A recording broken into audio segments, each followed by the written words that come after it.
Sometimes God calls you into a season of isolation, and it is not the easiest thing to endure. I'm not even going to lie to you, but it is very necessary for whatever it is that is on the other side of that. God has something on the other side of that, and in order for you to inherit that promise, inherit that blessing, inherit that growth, you have to endure this season of isolation. It could be that there are some things that God wants to uproot within you.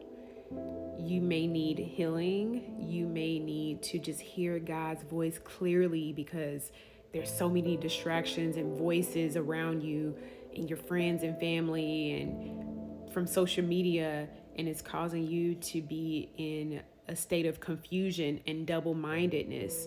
And so God wants to have some one-on-one time with you so that you can hear his voice very, very clearly. So I just want to encourage you to allow God to do what it is that he wants to do within you during this season of isolation. Don't allow people to push you out of this season of isolation prematurely, because people try to do that to me. I was completely alone during that time, and people were like, you need to go to a church, you need to be, having community during this time. And I desired that. However, I didn't have a church home at that time or a ministry that I knew of that was for me. I was looking for a ministry that had sound doctrine, that taught the word, the Bible, and did not deter from that. And I just didn't have one at that time. And so, yeah, I just got on YouTube and listened to some of the ministers that I trusted and allowed them to pour into me during that time.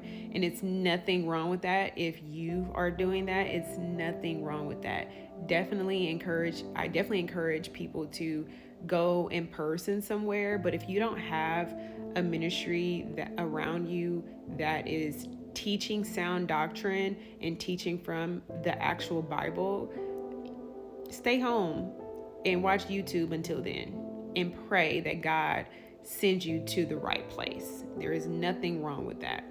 I know people would try to, condemn you for doing that, but that's nothing but Satan. But in the Bible, even Apostle Paul was in a season of isolation for a few years. So yeah, just allow God to refine you, let him prune you during this season. And I'm just going to congratulate you in advance for what God is going to do in your life after this season of isolation. Congratulations.